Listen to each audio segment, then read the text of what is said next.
تلهيهم تجارة ولا بيع عن ذكر الله وإقام الصلاة وإيتاء الزكاة يخافون يوما تتقلب فيه القلوب والأبصار.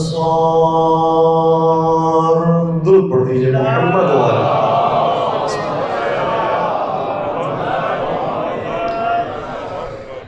اعزائے گرامی قدر، مسلسل آپ کی خدمت میں جیسا کریمہ کی تلاوت کا شرف حاصل کیا جا رہا ہے. کل بھی اس کے ترجمے کا خیر عرض کیا تھا. آج ہم دوبارہ سے تکرار کر رہے ہیں. ماشاءاللہ سے مومن کی تعداد ہے اور نئے آنے والے مومن کے لیے یہ ترجمہ اہمیت رکھتا ہے. رجال لا تلہیہم تجارت ولا بیع عن ذکر اللہ. قرآن کریم کچھ مردوں کی بات کر رہا ہے جو صرف مرد دکھائی نہیں دیتے بلکہ مرد ہوتے ہیں. رجال لا تلہیہم تجارت ولا بیع عن ذکر اللہ. کچھ مرد ایسے ہیں کہ جنہیں نہ تجارت نہ دنیا داری پروردگار کے ذکر سے غافل نہیں بنا سکتے. عن ذکر اللہ واقام الصلاۃ وایتاء الزکاۃ. نہ پروردگار کی یاد سے غافل بنا سکتی ہے، نہ نمازوں سے غافل بنا سکتی ہے، اور نہ زکوٰۃ سے. یعنی تین مرحلے ہیں. اگر ہم صحیح طریقے سے پہلے پروردگار کی معرفت حاصل کر لیں تو خود بخود نماز کی معرفت حاصل ہوگی، خود بخود زکوٰۃ کی معرفت حاصل ہوگی. تو انہیں نہ یاد پروردگار سے غافل کوئی چیز بنا سکتی ہے، نہ نماز سے نہ زکوٰۃ سے. یخافون یوما تتقلب فیہ القلوب والابصار. اور یہ اس دن سے ڈرتے ہیں جس دن دلوں کو اور آنکھوں کو الٹ پلٹ کر پیش کیا جائے گا. تتقلبو کے مختلف ترجمے کیے گئے ہیں، جس کا ایک ترجمہ یہ ہے کہ الٹ پلٹنا، یعنی مکمل طریقے سے اس کا امتحان لینا، اسے نچوڑنا اور پھر دیکھنا کہ واقعی ان کا دل کتنا پاک و پاکیزہ ہے، ان کی آنکھیں کتنی طاہر اور کتنی عفیف ہیں. یہ اس دن سامنے آ جائے گا اور نظر آئے گا. تو ہماری گفتگو کل رجال کے حوالے سے تھی کہ رجال یہاں پر صرف مرد دکھائی دینے والوں کو نہیں کہتے بلکہ جو واقعی مرد ہوتے ہیں انہیں رجال کہا جاتا ہے. چاہے پھر وہ عورتوں کی جنس کے اندر ہوں. خواتین بھی ایسی گزری ہیں کہ جو واقعی جوان مرد تھیں، واقعی مردانگی ان کے اندر پائی جاتی تھی، جیسے جناب آسیہ سلام اللہ علیہ ہیں، جناب مریم سلام اللہ علیہ ہیں، جناب خدیجہ طاہرہ سلام اللہ علیہ ہیں، حضرت فاطمہ زہرا سلام اللہ علیہ ہیں.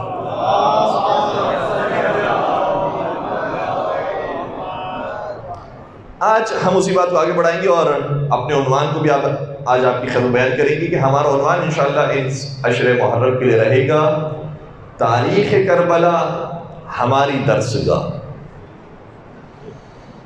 تاریخ کربلا سے انشاءاللہ ہمیں جو پیغام حاصل کرنا ہے، بالخصوص ظاہر سی بات ہے کہ بزرگان مجھ سے زیادہ بہتر جانتے ہیں، نوجوانوں کے لیے ہم پیغام پیش کرنے کی کوشش کریں گے.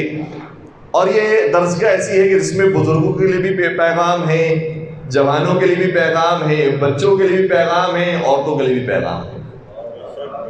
کسی سن سے اور کسی نوع زندگی سے تعلق رکھنے والا انسان ہو، ہر شخص کے لیے تاریخ کربلا میں پیغام موجود ہے. رجال، کچھ مرد ایسے ہیں کہ جنہیں دنیا داری غافل نہیں بناتی. سبحان اللہ. یہ کون سے مرد ہیں؟ کربلا کے میدان میں ہمیں دکھائی دیں گے. کبھی جناب حبیب ابن مظاہر کی صورت میں ایک بوڑھا اور ضعیف دکھائی دے گا، کبھی حضرت علی اکبر کی صورت میں ایک جوان دکھائی دے گا، کبھی حضرت قاسم کی صورت میں ایک نوجوان دکھائی دے گا، حتیٰ کبھی ایک حضرت علی اصغر کی صورت میں نومولود دکھائی دے گا،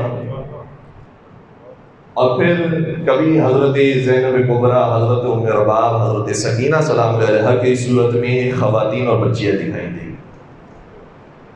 تو یہ ہستیاں وہ ہیں کہ دنیا داری انہیں غافل نہیں بناتی. اس کے مقابلے میں جو لوگ ہیں انہیں اگر ذرا سی دنیا مل جائے، بلکہ اگر بو بھی محسوس ہو رہی ہو کہ ہمیں وہاں سے دنیا حاصل ہو سکتی ہے، تو اپنی دینداری کو چھوڑ دیتے ہیں. اگر میرے ساتھ رہیں گے تو انشاءاللہ نوجوانوں کو آگے کا ہم سفر کروائیں گے کہ دیکھیں دینداری صرف نماز پڑھنے کا نام نہیں ہے، دینداری صرف داڑھی رکھ لینے کا نام نہیں ہے، دینداری صرف مسجد میں آ جانے کا نام نہیں ہے، دینداری صرف روزے رکھ لینے کا نام نہیں ہے، دینداری صرف حج پر چلے جانے کا نام نہیں ہے۔ در حقیقت دینداری خلاصہ ہوتی ہے صرف ایک لفظ میں، جو اس قرآن کی آیت کے اندر بھی بیان ہوا ہے۔ دینداری کا پورا خلاصہ صرف ایک لفظ میں ہے، ذکر پروردگار۔ اور قرآن کریم میں اس مقام پر جو ذکر کا لفظ آیا ہے، مفسرین نے لکھا یہاں پر ذکر سے مراد وہ ذکر نہیں جو ہم اردو زبان میں کہتے ہیں کہ ذکر کرنا اور تسبیح پڑھنا، یہاں پر صرف وہ ذکر نہیں ہے، بلکہ ذکر کا مطلب یہاں پر ہے یاد پروردگار۔ یعنی انسان اگر دکان پر بھی ہو تو یاد پروردگار ہو، بازار میں بھی ہو تو یاد پروردگار ہو، دشمن کے مقابلے پر بھی ہو تب بھی یاد پروردگار ہو، دوستوں کی محفل میں ہو تب بھی یاد پروردگار ہو۔ اسے کہا جاتا ہے یاد پروردگار کے ساتھ زندگی گزارنے والے ہیں، انہیں دنیا غافل نہیں بنا سکتی۔ اور کئی ساری مثالیں اس کی موجود ہیں۔ ہم خود امام عالی مقام امام حسین علیہ السلام کی بات سے آغاز کرتے ہیں۔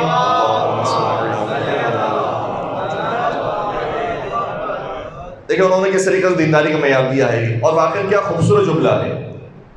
جب مولا نے سفر اختیار کیا اور پتہ چلا کہ کوفے والوں نے جو خط میں لکھا تھا ویسی بات، ظاہر سی بات مولا تو پہلے جانتے تھے جناب مسلم نے عقیل کو اس لیے روانہ کیا تھا کہ وہ موجود نہیں ہیں، اور پھر اسی طریقے سے جو شام کے نظریے کو ماننے والے ہیں وہ بھی جمع ہو گئے ہیں، امام اہل مقام کے خون کے پیاسے ہیں۔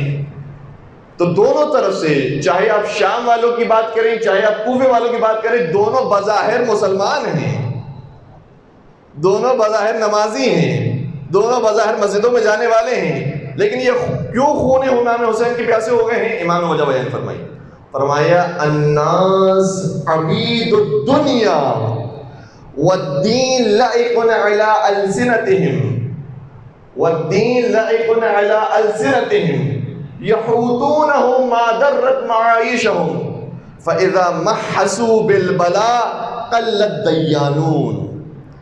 وہ فرماتے ہیں کہ لوگ دنیا کے غلام ہیں، چاہے کوئی اپنے آپ کو غلام کہے نہ کہے، دنیا کے غلام بہت سے ہیں۔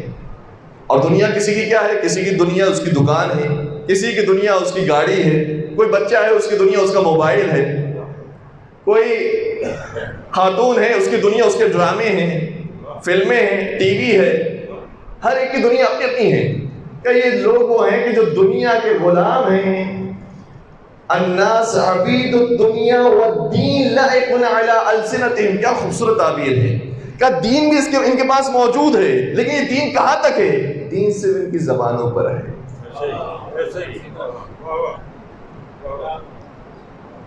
ایک خیر لطیفہ ہے، مناسب نہیں کہ میں مکمل طور پر بیان کروں، لیکن بہرحال اس بات کو سمجھانے کے لیے ضروری سمجھتا ہوں کہ اسی انداز سے آپ کی خدمت کروں۔ ایک مولوی صاحب تھے، بس میں سوار ہوئے، اور چونکہ خواتین اور حضرات دونوں بس کے اندر ایک ایک سیکشن کے اندر ہوتی ہیں، یہ اپنے سیکشن میں چلے گئے۔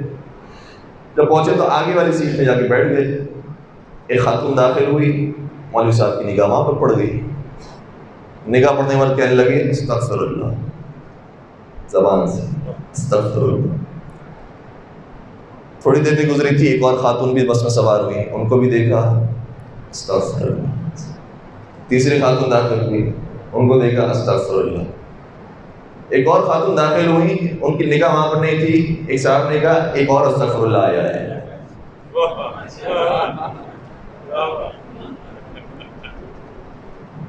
تو کچھ لوگوں کا دین زبانوں تک ہی محدود ہے، تسبیح ان کے ہاتھوں میں ہے، ہر کام کر لیں گے جو دنیا کے اندر کرنے والا ہے، ساری دنیا کی لذتوں کو بھی حاصل کر لیں گے، اس کے بعد استغفر اللہ، ماشاء اللہ، سبحان اللہ، بارک اللہ، لا حول ولا قوت الا باللہ، ہر جملے کے اندر یاد پروردگار بھی ہے۔ تو ان کی جو یاد پروردگار ہے وہ صرف زبان تک محدود ہے۔ مولا امام صلی اللہ علیہ وسلم فرماتے ہیں کہ لوگ دنیا کے غلام ہیں اور دین ان کی زبانوں پر ہے۔ یحوطونہ ما درت معایشہم، ان کی زبانوں پر دین رہتا ہے جب تک ان کی زندگیاں ٹھیک چلتی ہیں۔ توجہ فرمائیے گا۔ اور جب ان کی زندگیوں پر بات آ جاتی ہے کہ اب تمہیں اگر حق کا ساتھ دینا ہے تو جان کی بازی لگانا پڑے گی، حق کا ساتھ دینا ہے تو اپنی اولاد کو قربان کرنا پڑے گا، حق کا ساتھ دینا ہے اپنے وطن کو چھوڑنا پڑے گا، حق کا ساتھ دینا ہے اپنے اسٹیٹس سے نیچے آنا پڑے گا۔ جب دین کے لیے اپنی زندگی قربان کرنے کی بات آ جاتی ہے تو فرماتے اذا محسوا بالبلاء قل الدیانون، جب بلا اور آفتیں ان کے اوپر نازل ہوتی ہے تو حقیقی دیندار بہت کم رہ جاتے ہیں۔ بڑا سخت مرحلہ ہوتا ہے۔ کربلا والوں نے بتایا ہے ان سب کی بھی دنیا تھی، ان سب کے بھی گھر والے تھے، ان سب کا بھی اپنا شہر تھا، ان سب کا بھی اپنا ایک مکان، اپنا ایک اسٹیٹس تھا، لیکن ہر ایک اپنی ساری دنیا کو چھوڑ کر حسین کے قدموں کا غلام بن گیا۔ اور جو اس در کا غلام بن جاتا ہے تو پھر آقا اسے دنیا والوں کا آقا بنا دیتے ہیں۔ درود پڑھ دیجیے گا محمد و آل محمد۔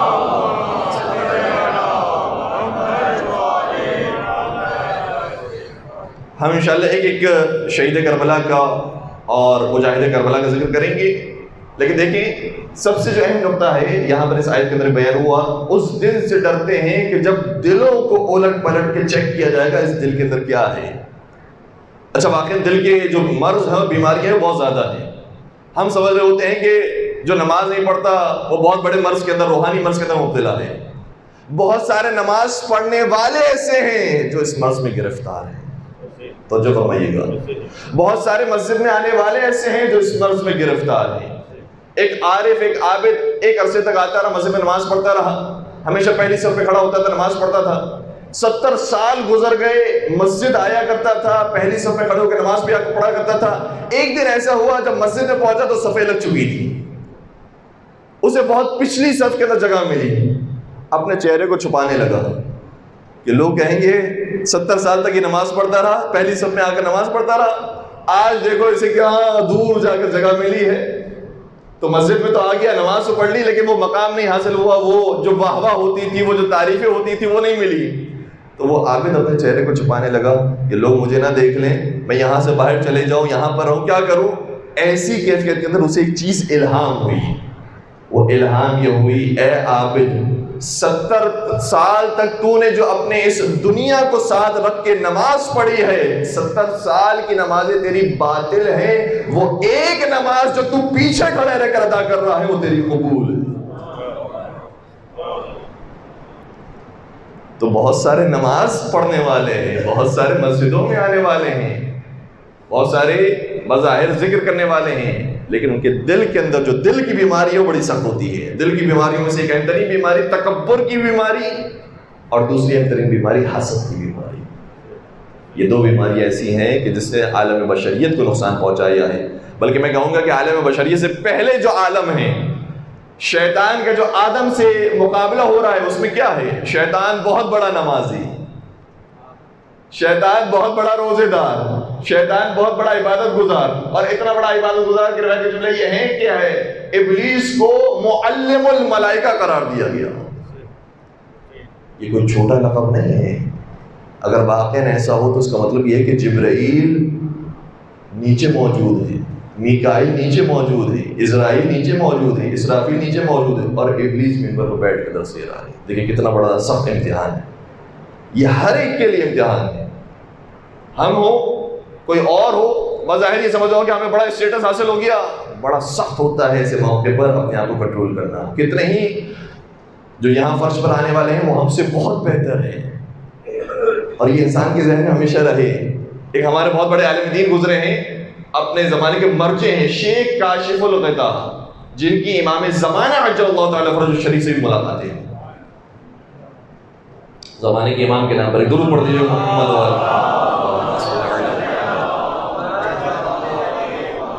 دیکھیں یہ حقیقت میں تو میرے لیے درس ہے۔ نعرہ تکبیر، اللہ اکبر، نعرہ رسالہ، یا رسول اللہ، نعرہ حیدری، یا علی، محمد آل محمد، بلند الصلوات۔ اللہم صل علی محمد و آل محمد وعجل فرجہ۔ سجدوں کا حجاب ہے نور کی چادر زہرا، واہ واہ واہ، ظلموں کا حجاب ہے نور کی چادر زہرا، وہ معراج ہے منظر پس منظر زہرا، معراج ہے منظر پس منظر زہرا۔ ایک وقت میں 40 جگہ پر موجود تھے علی، موجود ہے ہر فرش ادا پر جا.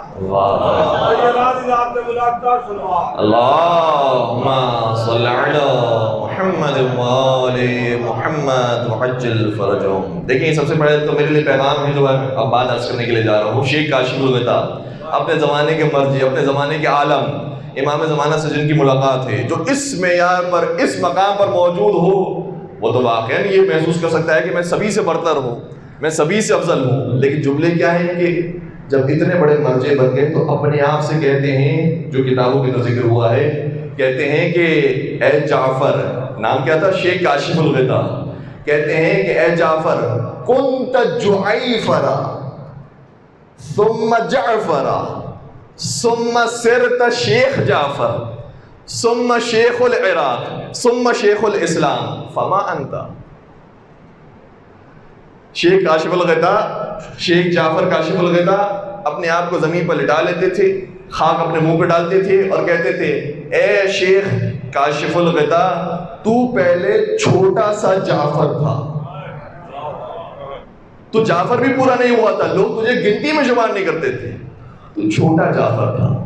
کنت جعیفرا ثم جعفرا، پھر کچھ تو نے اوقات پائی ہے، پھر تو جعفر بن گیا، پھر تو کیا بنا؟ پھر تو شیخ جعفر ہو گیا، پھر تو کیا ہوا؟ پھر تو شیخ العراق ہو گیا، عراق کا عالم، عراق کا سب سے بڑا شیخ، عراق کا سب سے بڑا استاد ہو گیا، اور پھر تو شیخ الاسلام ہو گیا، اتنے بڑے مقام پر آ گیا. لیکن یاد رکھنا فما انتا، اب تیرے دل میں کیا احساسات ہیں؟ کہ یہ ایسا نہ ہو کہ جس طریقے سے شیطان بہک گیا، جس طریقے سے اسے اپنے نفس نے بہکا دیا، یہی تکبر کی بیماری ہے. یہ سمجھ رہا تھا کہ آدم علیہ السلام کو مٹی سے اور خاک سے بنایا گیا ہے، اس کا کیا مقام ہوگا؟ مجھے تو نور سے بنایا گیا ہے، مجھے تو نار سے بنایا گیا ہے. اور نار اور آگ کا کمال یہ ہوتا ہے کہ آگ مٹی کو جلا دیتی ہے، اسے نہیں معلوم. توجہ فرمائیے گا، شیطان نہیں جانتا. صحیح ہے آگ مٹی کو جلا دے گی، لیکن مٹی اور آگ میں ایک فرق ہے. اگر مٹی کے اندر کوئی بیج بویا جائے گا تو درخت نکلتا ہے، اور اگر تجھ میں کوئی بیج ڈالا جائے گا تو اسے جلا دیتا ہے. یہ فرق ہے آگ میں اور خاک میں، کہ خاک دوسروں کو بھی پرورش دیتا ہے، خود بھی پرورش پاتا ہے. آگ اپنے آپ کو بھی جلا دیتی ہے اور دوسروں کو بھی جلا دیتی ہے. درود پڑھ دیجئے محمد و آل محمد.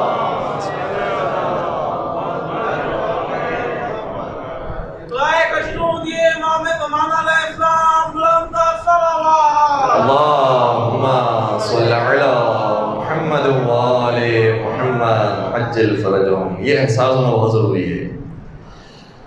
اور کتنے ہی واقعات ہیں، اور کربلا کی سرزمین میں ہم نظر آتا ہے. مولا قاضی عباس کا سب سے بڑا افتخار کیا ہے؟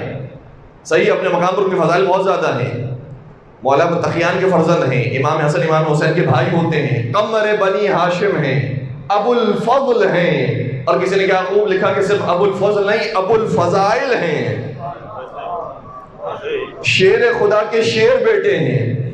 وہ قد و قامت رکھتے تھے کہ دشمن ان سے گھبرایا کرتے تھے، دشمن ان سے ڈرا کرتے تھے. ان کے سارے فضائل اپنے مقام پر ہیں. لیکن جو سب سے بڑی فضیلت مولا قاضی عباس کی ہے، جو خود زیارت کے اندر بھی ذکر ہوئی ہے، وہ یہ ہے کہ آپ ویسے بھائی ہیں، نعم الاخ الصابر المحام الناصر. آپ اتنی بڑی فضیلتوں کے معراج پر ہونے کے باوجود اپنے بھائی کا دفاع کرنے والے تھے، اپنے بھائی کے لیے اپنے آپ کو قربان کر دینے والے تھے، اپنے بھائی کی مدد کرنے والے تھے. آپ اس معیار پر ہونے کے باوجود مولا حسین کے خادم تھے. جناب قاضی عباس علمدار قمر بنی ہاشم علیہ السلام بلندار صلوات. اللہم صل علی محمد وآل محمد عجل فرجهم. یہ جو نفس کی بیماری ہے بڑی خطرناک بیماری ہے. قرآن کریم میں ابتدائے بشریت سے اس بات کی طرف نشاندہی کی گئی. دیکھو شیطان اور آدم اسی مرض کے اندر گرفتار ہوئے. جب آدم علیہ السلام زمین تشریف لائے تو حابیل اور قابیل اسی مرض کی وجہ سے مقابلے کے لیے آ جاتے ہیں. اور قابیل کہتا ہے میری قربانی کیوں قبول نہیں ہوئی، تیری قربانی کیوں قبول ہو گئی. بھائی ہیں، نبی خدا کی اولاد ہیں، لیکن اس کے باوجود یہ نفس کی بیماری وہ ہے جو انسان کو مار دیتی ہے، دنیا کے اندر مشغول کر دیتی ہے. اور نبی خدا کا فرزند بھی ہو اور نفس کی بیماری میں گرفتار ہو جائے تو پھر اس کے لیے امتحان دینا بڑا سخت ہو جاتا ہے۔ یہ نہ سمجھے کہ ہم بڑے عہدے پر پہنچ گئے ہیں، ہم بڑے منبر پر بڑے مقام پر آ گئے ہیں، اب ہمیں کوئی بہکانے والا نہیں ہے، سب سے زیادہ بہکانے والے ہمارے پاس موجود ہیں۔ یہ اگر بہک گیا تو ایک امت بہک جائے گی، ایک قوم بہک جائے گی، بڑی سخت ذمہ داریاں ہوتی ہیں۔ یہاں پہ بات لے کر آ کر ایک اور واقعہ ذہن میں آیا، ایک بہت بڑے ہمارے عالم دین آیت اللہ فشارقی، ان کا نام ویسے مرجعیت کی فہرست میں اتنا بیان نہیں ہوتا، لیکن ایک اور واقعہ ہے بالخصوص جو کورونا وائرس پھیلا اس کے اندر شاید ان کا ذکر آپ نے کہیں نہ کہیں سنا ہوگا۔ وہ یہ ہے کہ عراق کے اندر بھی جب یہ وبائی مرض پھیلا تھا، ایک اس زمانے کا جو وبائی مرض تھا پھیلا تھا عراق کے اندر، مختلف مومنین اس میں گرفتار ہوئے، مسلمان اس کے اندر گرفتار ہوئے، عام انسان اس کے اندر گرفتار ہوئے، تو آیت اللہ فشارقی نے یہ نسخہ دیا تھا کہ اگر تم اس وبائی مرض سے بچنا چاہتے ہو تو ہر گھر میں زیارت عاشورہ پڑھو، زیارت عاشورہ پڑھو۔ یہ صرف تمہیں ثواب نہیں دیتا، وہ مقام نہیں دیتا، بلکہ دنیا کی مشکلات سے بھی تمہیں حل کر دیتا، دنیا کی مشکلات کو دور کرتا ہے۔ اور کتنے ہی علماء نے بیان کیا ہے، اگر دنیا چاہتے ہو زیارت عاشورہ پڑھو، اگر آخرت چاہتے ہو زیارت عاشورہ پڑھے، اگر دنیا اور آخرت دونوں چاہتے ہو تو زیارت عاشورہ پڑھو۔ کتنے علماء نے بیان کیا روزانہ زیارت عاشورہ پڑھو، عاشور کے دن کا انتظار نہ کرو، روزانہ زیارت عاشورہ پڑھو۔ تو یہ آیت اللہ فشارقی نے یہ نسخہ دیا تھا تمام مومنین کو کہ گھروں کے اندر زیارت عاشورہ کی محفلیں برپا کریں، زیارت عاشورہ پڑھیں گے، انشاءاللہ یہ مرض دور ہو جائے گا۔ اور پھر اس زیارت عاشورہ کو امام زمانہ علیہ السلام کی والدہ ماجدہ جناب نرجس خاتون سلام اللہ علیہ کو ہدیہ کریں، امام زمانہ حفاظت کرنے والے ہوں۔ اور پھر عجیب بات یہ ہے زیارت عاشورہ میں کیا ہے، سلام تو ہے ہی لیکن سلام کے بعد لعنت بھی ہے۔ کل کی گفتگو میں بھی آیا تھا حل الدین الا الحب والبغض، کیا دین محبت اور نفرت کے علاوہ بھی کوئی اور چیز ہے؟ اللہ والوں سے محبت، اللہ کے دشمنوں سے نفرت، یہ دونوں ضروری ہے۔ کل کی گفتگو میں آیا تھا کہ عام طور پر جو دین کا پرچار کرنے والے ہوتے ہیں وہ صرف محبت محبت محبت کی بات کرتے ہیں، اسلام صرف محبت کی بات نہیں کرتا، جو دشمنان اسلام ہے، دشمنان خدا ہے، ان سے نفرت بھی ضروری ہے، اظہار بیزاری بھی ضروری ہے۔ تو اس زیارت کے اندر دونوں چیزیں موجود تھی، مومنین نے تو اسے کثرت کے ساتھ پڑھا، شیعوں نے تو اسے کثرت کے ساتھ پڑھا، اور وہ اس مرض سے دور رہے، اس وبا سے دور رہے۔ جب باقی مسلمانوں کو بھی پتہ چلا کہ بھئی یہ کیا چیز کر رہے ہیں کہ جس کے وجہ سے ان کے گھروں میں مرض داخل نہیں ہوتا، انہوں نے معلوم کیا تو ہر ایک نے کہا ہم زیارت عاشورہ پڑھتے ہیں، ہم زیارت عاشورہ پڑھتے ہیں، ہم زیارت عاشورہ پڑھتے ہیں۔ انہوں نے بھی گھروں میں زیارت عاشورہ پڑھنا شروع کی۔ اب مجھے نہیں معلوم کہ جس طریقے سے قرآن پڑھتے ہیں اور سمجھ نہیں آتا، اسی طرح سے کتنوں نے زیارت پڑھ لی اور پتہ نہیں چلا کہ وہ لعنت کہاں چلے گئی، لیکن اتنا ہوا کہ یہ بھی پتہ نہیں چلا کہ وہ پھر مرض کہاں گیا، مرض ان کے دروازے پر نہیں آیا۔ تو زیارت عاشورہ کی تاثیر یہ ہے کہ چاہے اپنا پڑھے چاہے وہ غیر پڑھے، جو زیارت عاشورہ پڑھے گا پروردگار اسے وبائی مرض سے محفوظ رکھے گا۔ تو آیت اللہ فشارقی تھے کہ جنہوں نے یہ نسخہ دیا تھا، وہ آیت اللہ فشارقی، اتنے بڑے عالم دین، اتنے بڑے مرجع، البتہ مرجعیت کی فہرست میں ان کا نام نہیں۔ کیوں نام نہیں ہے اب میں آپ کی خدمت میں وضاحت کرنے جا رہا ہوں۔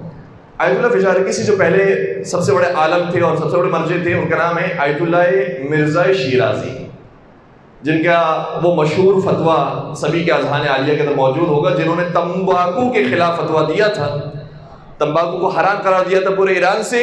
اس کے بعد جو برٹش کمپنی تھی وہ جانے پر مجبور ہو گئی، تو وہ جو ان کا مشہور فتویٰ ہے حرمت تمباکو کا، اس استاد کے پاس درس پڑھنے والے اور سبھی جانتے تھے کہ اس استاد کے پاس جو مرجع بنے گا وہ آیت اللہ فشارقی بنیں گے۔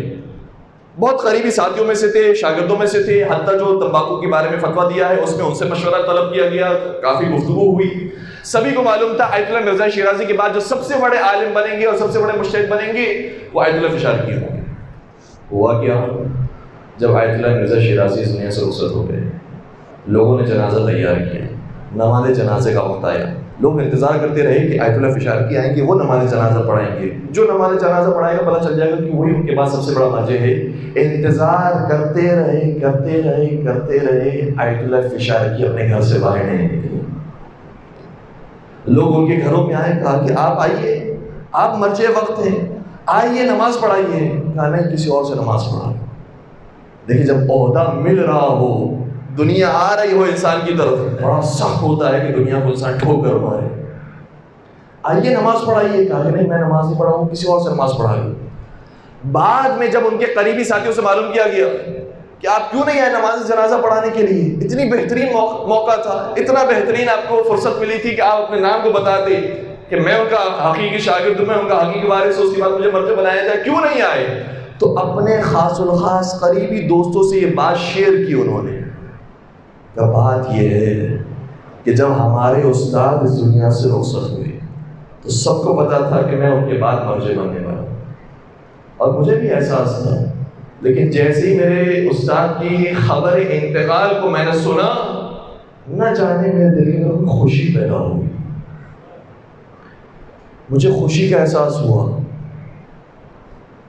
وہ چلے گئے، اب میں بننے والا ہوں شیخ الاسلام، اب میں بننے والا ہوں مجتہد عالم، اب میں بننے والا ہوں سب سے بڑا عالم دین۔ جیسے میرے اندر یہ خوشی کا احساس مجھے ہوا، میں سمجھ گیا اے آیت اللہ پشار کی، تو دنیا والوں کے لیے آیت اللہ ہوگا، لیکن خدا کی نظر میں تیرا مقام بہت پست ہے، تجھے ابھی بھی شیطان بہکاتا ہے، تجھے ابھی بھی اپنے استاد کی موت پر شیطان نے خوش کر دیا ہے، یاد رکھ تو اس قابل نہیں ہے کہ تو مرجع کہلائے، تو اس قابل نہیں کہ شیخ الاسلام کہلائے۔ لہٰذا جو خوشی کا احساس میرے دل کے اندر پیدا ہوا تھا، میں چاہتا تھا کہ اس خوشی کے احساس کو دوبارہ ماروں، اور مارنے کے لیے مجھے اپنی دنیا ٹھکرانا پڑی، میں نے دنیا ٹھکرا دی لیکن اپنے روح کی اصلاح کر دی، اپنے دل کی اصلاح کر دی۔ یہ کتنے پاکیزہ ہاتھوں سے ہم تک دین پہنچا ہے۔ جو کبھی بار لوگ دین پر اعتراض کرتے ہیں، مرجعیت کے نظام پر اعتراض کرتے ہیں، کتنے پاکیزہ ہاتھوں سے یہ ہوتا ہوا ہم تک نظام پہنچا ہے۔ کتنا بہترین موقع تھا، دنیا آ رہی ہے لیکن ٹھکرا دی اس لیے کہ اپنے روح کی اصلاح کریں۔ عزیزو یہ بہت ضروری چیز ہے، انسان کسی بھی معیار پر کسی بھی مقام پر فائز ہو جائے، اپنے روح کی اصلاح کرتے رہنا بہت ضروری ہے۔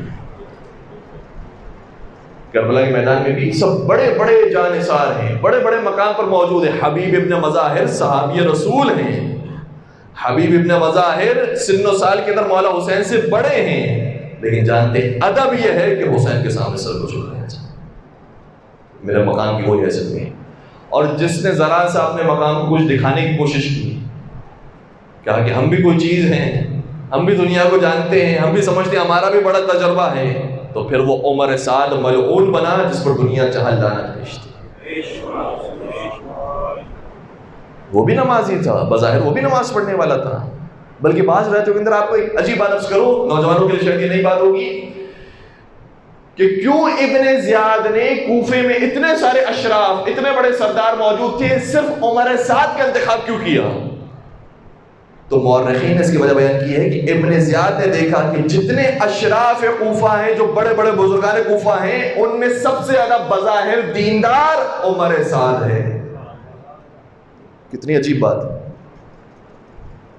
شیخ الاسلام کو یہ کوفے کا نظر آتا ہے، لوگ اس کی پیروی کرتے ہیں، لوگ اس کی بات مانتے ہیں، اور سعد بن ابی وقاص کا بیٹا ہے، اور بعض لوگوں کو یہی بات ناگوار گزرتی ہے، تم عمر سعد پر لعنت کیوں بیچتے ہو؟ وہ سعد بن ابی وقاص کا بیٹا تھا، صحابی رسول کا بیٹا تھا، اس کے لیے یہ روایتیں موجود ہیں، اس کے بیٹے پر لعنت بیچتے ہو۔ اور بعض کہنے والے کہتے ہیں کہ جو برادران اہل سنت ہیں وہ سوچے سمجھے مگر شیعوں کی تقلید کرتے ہیں، شیعہ لعنت بیچتے ہیں، تم بھی لعنت بیچتے ہو۔ سوچو تو صحیح، وہ صحابی رسول کا بیٹا ہے۔ میں کہوں گا قابیل پر لعنت بیچتے ہوئے یہ نہیں سوچا وہ نبی خدا کا بیٹا ہے۔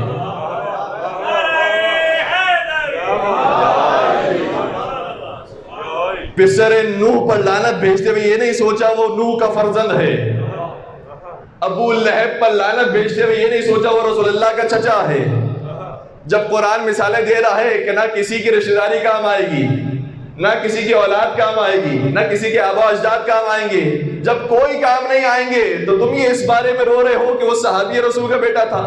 ارے رسول کا بیٹا نبی کا بیٹا بھی ہو تو قرآن کہتا ہے نافرمان ہوگا تو لائق لعنت ہے، مستحق لعنت ہے، اس کی رشتہ داریاں کام نہیں آئیں گی۔ اگر کوئی چیز کام آنے والی ہے تو ایک معیار ہے، ان اکرمکم عند اللہ اتقاکم، پروردگار کے نزدیک وہی محترم ہے جو پروردگار کا خوف رکھنے والے۔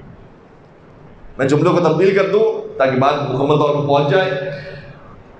کہ رشتہ داری کبھی بھی اسلام میں معیار نہیں ہے، تقوی اور پرہیزگاری معیار ہے، تقوی اور پرہیزگاری معیار ہے۔ اچھا کبھی کبھار ہم یہ بات بیان کرتے ہیں کہ رشتہ داری معیار نہیں ہے، تو اعتراض کرنے والے یہ بھی کہتے ہیں کہ بھئی یہ فارسی زبان میں ایک محاورہ استعمال ہوتا ہے، آپ کی بات جڑ دیتی ہے، ہماری بات جڑ نہیں دیتی۔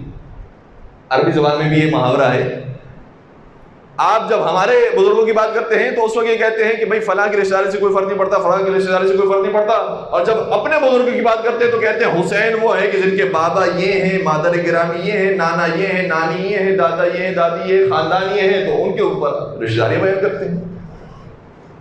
تو جب آپ اپنے بزرگوں کی بات کرتے ہیں تو بڑے رشتہ داروں کے فضائل، رشتہ داریاں بیان کی جاتی ہیں کہ یہ ان کے بیٹے ہوتے ہیں، ان کے نواسے ہوتے ہیں۔ جب کسی اور کی بات آتی ہے تو کہتے ہیں رشتہ داری کام نہیں آتی، یہ تو ڈبل پالیسی تو نہیں چلے گی، ہے میرے ساتھ بات سمجھ میں آ رہی ہے؟ بھائی معیار تو ایک ہونا چاہیے، یا رشتہ داریاں کام آتی ہیں یا نہیں آتی، آپ کے یہاں آ جاتی ہے کام، ہمارے یہاں نہیں آتی، یہ کیا معاملہ ہے؟ ہم نے کہا دیکھو بات صرف اتنی سی ہے، قرآن نے ایک ہی معیار دیا ہے، وہ معیار یہ ہے کہ ان اکرمکم عند اللہ اتقاکم، تم میں سے محترم ترین وہ ہے جو با تقوی ترین ہو۔ معیار صرف تقوی پرہیزگاری ہے، لیکن میاں بات یہ ہے کہ اگر تقوی پرہیزگاری کے ساتھ ساتھ کسی کی شکل و صورت بھی حسین ہو، کسی کا قبیلہ بھی بڑا پیارا ہو، کسی کا نام بھی بڑا حسین ہو، تو تقوی پرہیزگاری تو اصل معیار ہے ہی، لیکن ہم کیا کریں کہ ان کا نام بھی بڑا میٹھا ہے، ان کا خاندان بھی بڑا اعلیٰ ہے، ان کی رشتہ داریاں بھی بڑی زبردست ہیں۔ جب ہم ان کے تقوی پرہیزگاری کی بات کرتے ہیں تو ساتھ ساتھ بتاتے ہیں کہ صرف تقوی پرہیزگاری کو نہ دیکھو، یہ بھی دیکھو کہ وہ کس کان سے نکلا ہوا ہے، کس منبع سے نکلا ہوا ہے، ان کے گھرانے میں رسالت آئی ہے، ان کے گھرانے میں نبوت آئی ہے، ان کے گھراں پر قرآن نازل ہوا ہے۔ جب یہ فضائل بیان کرتے ہیں تو بیان کرنے کا مقصد یہ ہے کہ صرف ان کے باطنی خوبصورتی کو نہ دیکھو، ان کا ظاہر بھی خوبصورت ہے، ان کا باطن بھی خوبصورت ہے۔ بات پہنچ گئی؟ ایک مل کے درود پڑھ دیجیے گا محمد والے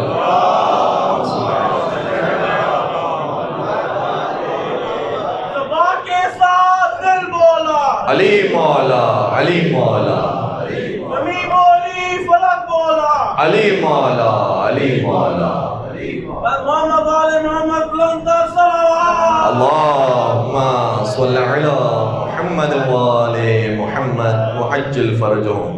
میں اس بات کو مزید اپنے نوجوانوں تک پہنچانے کے لیے غور ضرور عرض کروں۔ دیکھیں تاریخ بشریت کے اندر دو مقامات پر دو ہم نام لوگ نظر آتے ہیں، ہے میرے ساتھ؟ دو مختلف مقامات پر دو ہم نام لوگ نظر آتے ہیں۔ ایک مقام وہ ہے کہ جب جناب موسیٰ کلیم اللہ کے بھائی جناب ہارون تھے، موسیٰ ہیں، ہارون علیہ السلام ہیں، حضرت موسیٰ پر بھی سلام ہو، حضرت ہارون پر بھی سلام ہو۔ پھر ایک اور زمانہ آیا کہ جب پھر ایک امام موسیٰ کاظم کے زمانے میں ہارون موجود تھا۔ جو تاریخ جانتے ہیں وہ تو جانتے ہیں، انہیں پتہ ہے، اور بچوں کے لیے عرض کر دوں کہ اس ہارون کا نام ہارون رشید ہے، ہارون عباسی ہے۔ تو اس زمانے کے اندر بھی ہارون اور موسیٰ ہیں، اس زمانے کے اندر بھی ہارون اور موسیٰ ہیں۔ ہم ہارون پر بھی سلام بھیجتے ہیں، جناب موسیٰ پر بھی سلام بھیجتے ہیں، کہتے ہیں ہارون وہ تھے جو جناب موسیٰ کے وصی تھے، ہارون وہ تھے جو جناب موسیٰ کے وزیر تھے، ان پر بھی درود و سلام ہونا چاہیے۔ لیکن مجھے بتائیے وہی ہارون نام کا اگر کوئی اور شخص نظر آ جائے جو قاتل امام موسیٰ ہو، جو دشمن امام موسیٰ ہو، جو دشمن آل رسول ہو، تو نام تو ہم نام ہے، لیکن اس کا کردار تو پہلے دیکھو۔ پہلے کردار دیکھا جائے گا، باطن دیکھا جائے گا، پھر ظاہر پر جائیں گے۔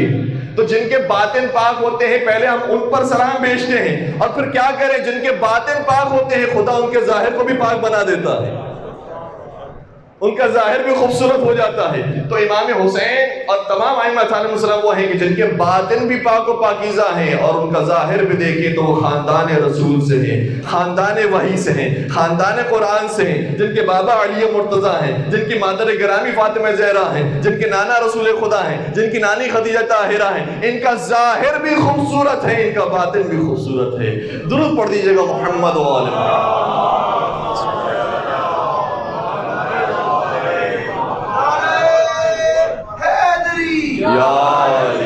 محمد والے محمد صلوات، اللہم صلی علی محمد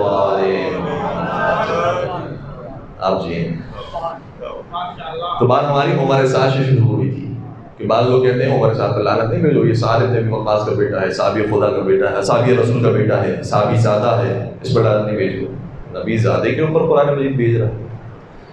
تو عمر سعد وہ ہے کہ دیکھیں بظاہر اس کا اسٹیٹس بہت بڑا تھا، نمازی، پرہیزگار، متقی، شیخ مانا جاتا ہے، اپنے زمانے کا ایک بڑا عالم مانا جاتا ہے، اسی لیے ابن زیاد نے اس کا انتخاب کیا، اور جب انتخاب کیا تو اب اس کے جو باطن میں دنیا داری موجود تھی وہ ظاہر ہو گئی۔ بظاہر تو نمازیں ہو رہی تھی، بظاہر تو وہ امام جماعت بنے ہوئے تھے، بظاہر تو بڑے مولوی صاحب بنے ہوئے تھے، لیکن جب ابن زیاد نے کہا اے عمر سعد تجھے جو ہم نے ملک رہ کی حکومت دی ہے وہ اس شرط پر ہے کہ حسین ابن علی کا قتل کرو، تو صحابی زیادہ ہونے کے باوجود اپنے بابا سے کچھ تو فضائل سنے ہوں گے مولا حسین کے، بلکہ روایت کا بڑا عجیب جملہ بھی ہے، عمر سعد بار بار آتا تھا مولا حسین کے پاس، پہلے کی بات ہے، بار بار آ کر یہ کہتا تھا کہ نہ جانے دنیا والے کہتے ہیں کہ میں آپ کا قاتل بنوں گا، میں تو آپ کا دوست ہوں، آپ کا محب ہوں، آپ کا چاہنے والا ہوں، میں آپ سے محبت رکھتا ہوں، لوگ کیوں کہتے ہیں کہ میں آپ کا قاتل بنوں گا؟ امام حسین فرماتے ہیں لوگ ٹھیک کہتے ہیں، ان تک جو بات پہنچی ہے وہ رسول خدا سے اور علی مرتضیٰ سے پہنچی ہے، یہ پیشن گوئی محقق ہو کر رہے گی۔ تو عمر سعد کو جب یہ پیشکش کی گئی کہ تو ملک رہ کی حکومت حاصل کرنا چاہتا ہے، اس وقت ملے گی کہ جب حسین ابن علی کو شہید کرے، تو باقاعدہ اس کے اشعار ہیں اور اشعار سننے کے قابل ہیں۔ اپنے گھر کے اندر آیا، اپنے بھانجے سے مخاطب ہوا، بھانجا بھی وہ تھا کہ جو ابن زیاد کے ساتھ ملا ہوا تھا، ماں نے سوال کیا کہ مامو جان آپ کی طبیعت ناساز معلوم ہوتی ہے، کیوں پریشان ہیں؟ کیا میں سوچ رہا ہوں کہ حسین ابن علی کو قتل کروں نہ کروں، ملک رہ کی حکومت حاصل کروں نہ کروں، لیکن اسی سوچ کے اندر کچھ اشعار اس سے پڑھے جو غور طلب ہیں، کہنے لگا کہ الا انما الدنیا بخیر معجل فما عاقل باع الوجود بدین یقولون ان اللہ خالق جنت ونار وتعذیب وغل یدین فان صدقوا فيما يقولون اننی اتوب الى الرحمن من سنتین وان كذبوا فزنا بدنیا عظیمہ ودائم الحجلین۔ عمر سعد یہ کہتا ہے کہ دنیا ایسی چیز ہے جو ابھی مجھے مل رہی ہے، میرے سامنے موجود ہے، مجھے ملک رہ کی حکومت مل جائے گی، میرے سامنے موجود ہے، اور آخرت وہ ہے جس کا تو وعدہ کیا گیا ہے، نہ جانے ہے نہیں ہے۔ اور دیکھو اب دیکھیں شیطان دلیل لے کر آتا تو کیسی کیسی دلیل دیتا ہے، کہتا ہے عمر صاحب دیکھو بیٹا، کبھی کوئی تم نے عقل مند انسان ایسا دیکھا ہے جو نقد کو چھوڑ دے اور ادھار پر بھروسہ کرے؟ اللہ اکبر، کیسی منطق دے کر جاتا ہے شیطان۔ یہ نقد جس کو تم حاصل کرنا چاہ رہے ہو، یہ نقد کتنے عرصے چلے گا؟ یہ شیطان نے نہیں بتایا، یہ فانی ہے، یہ ختم ہو جانے والا ہے، ہو سکتا ہے ایک دن میں، ہو سکتا ہے 2 دن میں، ہو سکتا ہے 1 ہفتے میں، 2 مہینے میں، 1 سال میں، کچھ سالوں کے اندر بالآخر یہ ختم ہو جائے گا، وہ ہمیشہ ہمیشہ رہنے والا ہے۔ یہ جو تمہیں بظاہر نظر آ رہا ہے یہ بہت قلیل ہے، بہت مختصر ہے، بہت ناچیز ہے، وہ جو ملنے والا ہے بہت اعلیٰ اور عرفہ ہے۔ شیطان یہ باتیں نہیں بتائے گا، شیطان اپنے مطلب کے کام۔ تم نے کوئی عقل مند انسان ایسا دیکھا ہے جو نقد کو چھوڑ دے اور ادھار پر بھروسہ کرے؟ پھر آگے عمر سعد کو شیطان نے ایک اور بھی دلیل دی اور ایک اور بھی منطق دی، وہ کیا کہنے لگا کہ یقولون ان اللہ خالق جنت ونار وتعذیب وغل یدین، یہ تو لوگوں نے مشہور کر دیا ہے کہ کوئی جنت ہے، کوئی جہنم ہے، کوئی عذاب ہے، کوئی ہتھکڑیاں ہیں، کوئی حساب و کتاب ہونے والا ہے۔ اگر یہ لوگ اپنی بات میں سچ بھی نکلے اور وہاں پر واقعا حساب و کتاب ہوا تو تم پریشان کیوں ہوتے ہو؟ تم مرنے سے 2 سال پہلے توبہ کر لینا۔ کیسی کیسی منطق شیطان دیتا ہے، واقعا انسان کے لیے اپنے آپ سے لڑنا سب سے مشکل ہے، اور اگر انسان اپنے آپ سے لڑ لے تو پوری دنیا سے لڑ لیتا ہے۔ اسی لیے نبی اکرم نے فرمایا تھا دنیا سے لڑنا جہاد اصغر ہے، اپنے آپ سے لڑنا جہاد اکبر ہے۔ پہلے اپنے دل کو مطمئن کرو، اپنے راستے کو معین کرو، تم اس راستے میں جا رہے ہو، بڑے خطرات آنے والے ہیں، جہاد اکبر کے معیار پر پہلے فائز ہو جاؤ۔ تو شیطان نے یہ بھی دلیل دے دی، اگر تو مر جاتا ہے اور خدا نخواستہ تو یہ پتہ چلتا ہے بھائی وہاں پر آخرت بھی ہے تو تم توبہ کر کے مرنا۔ گویا ان سے تو پوچھ کر موت آئے گی کہ حضور آپ توبہ فرما لیجئے، تو ملک الموت آپ کی خدمت میں آتا ہے اور آپ کی روح لے کر جاتا ہے۔ ارے وہ ہستیاں اور ہوتی ہیں کہ جن کے دروازے پہ پہلے ملک الموت آتا ہے، پھر اجازت لیتا ہے اور پھر وہ قبض کرتا ہے۔ وہ ہستیاں، وہ گھرانہ اور ہوتا ہے، ورنہ کسی سے آج تک ملک الموت نے اجازت نہیں دی۔ کب انسان کو موت آ جائے کچھ پتہ نہیں، اور پھر یہ توفیق توبہ ہی نصیب نہیں ہوتی، انسان اتنا غرق ہو جاتا ہے دنیا داری کے اندر کہ پھر توبہ کی توفیق ہی نصیب نہیں۔ اور پھر یہ کہتا ہے کہ اگر یہ جھوٹے نکلے اور وہاں کوئی حساب و کتاب نہیں ہوا تو تیری بارے نیارے ہو گئے، دنیا بھی وہ تجھے مل گئی اور آخرت میں بھی ویسے انجام ہوا جیسے ان دینداروں کا انجام ہوا۔ جیسے ہی اس نے یہ اشعار اپنے ختم کیے، آواز غیبی آئی، یہ روایت کے جملے ہیں جو آپ کی خدمت کر رہا ہوں، آواز غیبی آئی، وَلَا تَحْسَبَنَّ الَّذِي يَا أَخْسَرَ الْوَرَى تَفُوزُ بِهِ بَعْدَ قَتْلِ حسین، اے کائنات میں سب سے زیادہ خسارے کا سودا کرنے والے، خبردار یہ خیال نہ کرنا کہ حسین کو شہید کرنے کے بعد تو دنیا میں بھی کامیاب ہو سکے گا۔ خسر الدنیا والآخرہ، اس کی دنیا بھی برباد ہو گئی، اس کی آخرت بھی برباد ہو گئی۔ تاریخ کربلا نے ہمیں بتایا، عمر سعد جس ملک کے رہ کی حکومت کے لیے بے چین تھا، حسین ابن علی کو شہید کر دیا، خانوادہ عصمت و طہارت کو شہید کر دیا، وہ ملک کے رہ کی حکومت بھی اسے نصیب نہیں ہوئی، اور تا قیامت لوگ اس پر لعنت بھیجتے رہے، آخرت میں دردناک عذاب اس کے لیے موجود۔ بس عزیزوں، میں نے کافی آپ کا وقت لیا، 2 محرم کی آج تاریخ آ گئی، اور امام عالی مقام نے یہ بتایا ہے کہ دیکھو جو دنیا طلب لوگ ہیں ان میں تو کوئی جنبش پیدا نہیں ہوگی، وہ تو اپنے 4 دیواری کے اندر، اپنے کنویں کے اندر موجود ہیں، انہیں بس اپنی مسجد کو دیکھنا ہے، اپنے نمازوں کو دیکھنا ہے، اپنے جو حالات زندگی چل رہے ہیں اس کو دیکھنا ہے۔ لیکن جو وارث دین رسول ہے، جو حقیقی جانشین رسول ہے، اسے تو نبی کا دین بچانا ہے، اسے تو نبی کا دین بچانے کے لیے اپنی جان کو قربان کرنی ہے، اپنے اولاد کو بھی قربان کرنا ہے۔ بظاہر دنیا کی نظروں میں شاید اس زمانے میں مولا حسین کی لاشیں کو گھوڑوں سے ٹانکوں سے پامال کر دیا گیا، دنیا سمجھ رہی تھی کہ یہ پامال ہو گئے، لیکن آج انہی کا روزہ آباد ہے، آج انہی کے زوار موجود ہیں، آج انہی کا حرم موجود ہے۔ جو کربلا جاتا ہے تو یہ کہتے ہوئے جاتا ہے لبیک یا حسین، لبیک یا حسین، لبیک یا حسین، لبیک یا حسین، لبیک یا حسین، لبیک یا حسین، لبیک یا حسین، لبیک یا حسین۔ انشاءاللہ یہ آواز کربلا کی در و دیوار سے ٹکرائیں، اور ان آوازوں کے صدقے میں ہم سب کو کربلا مولا کی زیارت نصیب۔ دیکھیں یہی عرض کربلا وہ ہے کہ جہاں پر عمر سعد نے اپنے نجس سپاہیوں کے لاشوں کو دفنایا تھا، لیکن آج کربلا میں انسان سوچتا بھی نہیں ہے کہ وہاں پر یہ بھی مدفون ہے، وہاں پر ان کی بھی لہجے ہیں، ان کی بھی خبریں ہیں، کوئی سوچتا بھی نہیں ہے، لیکن وہ کہ جس کا لاشا چھوڑ کر چلے گئے تھے، جو بے گور و کفن پڑا رہا، پروردگار نے اسے وہ مقام اور وہ عظمت دی ہے کہ شاید خود خانہ خدا کے اتنے حاجی نہیں ہیں جن کے حسین کے زائر موجود ہیں، جتنے لبیک اللہم لبیک کہنے والے نہیں ہیں، اتنے لبیک یا حسین، لبیک یا حسین کہنے والے لوگ موجود ہیں۔ خلوص ہوتا ملتا ہے، بالکل جیسا حسین کا خلوص تھا ویسا ہی۔ بے شک یہ خلوص ہی ہے کہ جو مولا امام حسین صلی اللہ علیہ وسلم کو اس معیار پر پہنچاتا ہے کہ دنیا جہاں انہیں ادب و احترام سے یاد کرتی ہے۔ بس عزیزو، 2 محرم کو مولا حسین کربلا پہنچ گئے، لیکن کئی منزلوں سے گزرتے گزرتے حسین کربلا کی سرزمین میں داخل ہوئے۔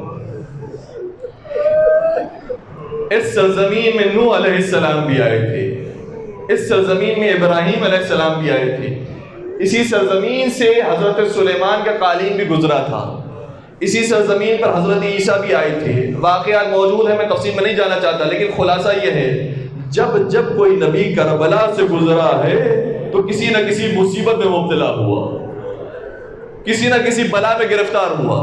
جب مصیبت آتی تھی انبیاء پر تو فوراً سے سوال کرتے تھے، پروردگارا کوئی ہم سے خطا ہو گئی، کوئی ہم سے کوتاہی ہو گئی، کیوں ہمیں اس بیماری میں، اس مصیبت میں مبتلا کیا گیا؟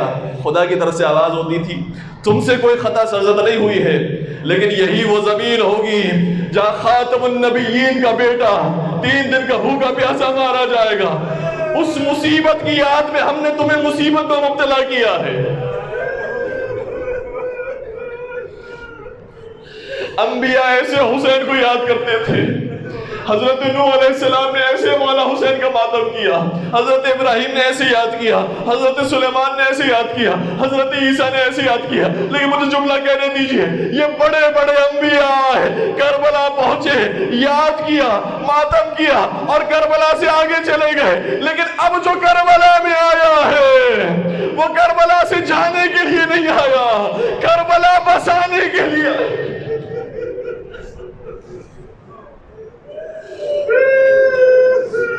کربلا میں ٹھہرنے کے لیے آیا ہے. بس عزیزوں، مولا حسین کی سواری کربلا کے حدود میں داخل ہوئی. کسی سے سوال کیا، یہ بتاؤ اس زمین کو کیا کہتے ہیں؟ تو کسی نے کہا کہ آقا اس زمین کو غازریہ کہتے ہیں. امام نے فرمایا کوئی اس کا دوسرا نام بھی ہوگا. گویا امام کسی خاص نام کی تلاش میں تھے. کہا کوئی اس کا دوسرا نام بھی ہوگا. کہا ہاں مولا اسے شط فرات بھی کہتے ہیں. کہا اس کا کوئی تیسرا نام بھی ہوگا. کہا اسے شاطی فرات بھی کہتے ہیں. کہا اسے کوئی چوتھا نام بھی ہوگا. کہا اسے نینوا بھی کہتے ہیں. کہا اس کا کوئی پانچواں نام بھی ہوگا. کہا اسے ماریا کہتے ہیں. مولا کہتے ہیں اس کا کوئی اور نام بھی ہوگا. ایک بوڑھا آگے بڑھا کہنے لگا حسین ابن علی، میں نے اپنے بزرگوں سے سنا ہے اس زمین کو کربلا بھی کہتے ہیں.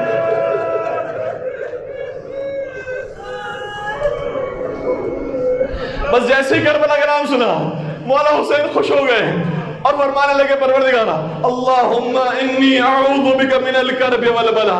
پروردگارا حسین تیری پناہ میں آنا چاہتا ہے، ہر کرب سے، ہر مصیبت سے، ہر بلا سے. یہ کہنے کے بعد کہا اے عباس ہمارے خیمے یہیں پر لگیں گے، ہماری قتل گاہیں یہیں پر بنیں گی، ہماری قبریں یہیں پر بنیں گی، یہاں خیمے لگا دیے جائیں. مولا غازی عباس خیمے لگانے مصروف ہو گئے. لیکن وہ بی بی جو مولا کے ساتھ ساتھ چلی تھی ان کا دل گھبرانے لگا. ایک مرتبہ اپنے بھیا کی خدمت میں آئی اور آ کر کہتی ہے بھیا اس خاک میں آپ کے خون کی بو آتی ہے.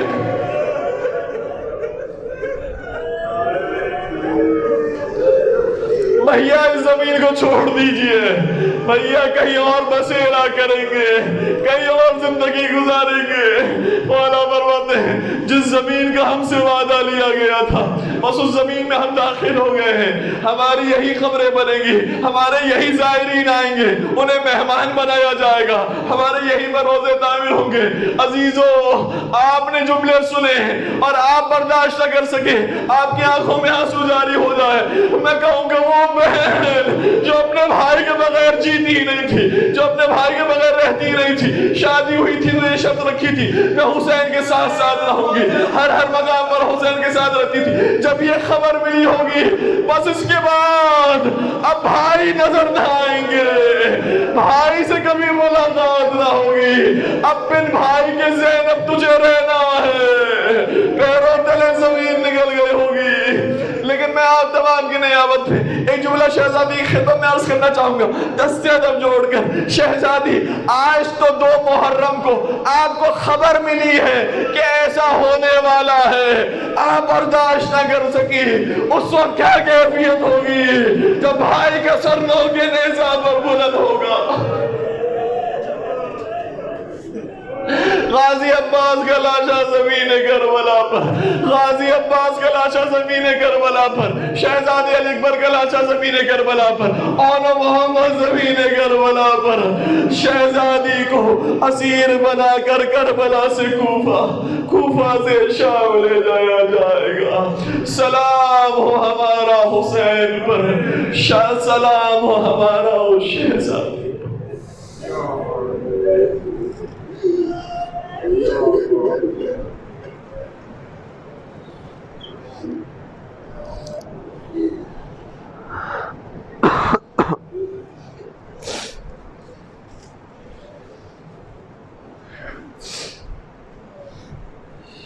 الا ولعنۃ اللہ علی القوم الظالمین وسيعلم الذين ظلموا أي منقلب ينقلبون. پروردگارا ان آنسوں کو ہمارے حضرت سیدہ کائنات میں جگہ عنایت فرما، ان آنسوں کے صدقے میں ہمارے تمام گناہ کبیرہ و صغیرہ کی مغفرت فرما، ہمارے اس قلی سے توسل کو اپنی بارگاہ میں قبول فرما، ہمارے مرحومین کی مغفرت فرما، تمام عزاداروں کی ماتمیوں کی حفاظت فرما، عزاخانوں کو دن دگنی رات چوگنی ترقی عطا فرما، تمام مساجد کی، امام بارگاہوں کی، تمام اداروں کی حفاظت فرما، ان کی حفاظت کرنے والوں کی نصرت اور مدد فرما، پروردگارہ عالم بشریت سے اس وبائی مرض کو دور فرما، تمام مریضوں کو شفائے کامل اور عاجلہ عطا فرما، ہم سب کو مولا حسین کی شہزادی زینب کبریٰ کی سیرت پر عمل پیرا ہونے کی توفیق عطا فرما، پروردگارہ جو بھی اولاد مومنین ہیں انہیں شہزادی کا واسطہ، ان کے دونوں بچوں کا واسطہ، انہیں اولاد نرینہ اور صالحہ عطا فرما، اپنی اولاد کی صحیح تربیت کرنے کی توفیق عطا فرما، پالنے والے ہم کو اور ہماری اولاد کو زمانے کے امام کے لشکر کا سپاہی قرار دے اور ان کے ظہور پر نور میں تعجیل فرما، ربنا تقبل منا انك انت السميع العليم وتب علينا انك انت التواب الرحيم برحمتك يا ارحم الراحمين.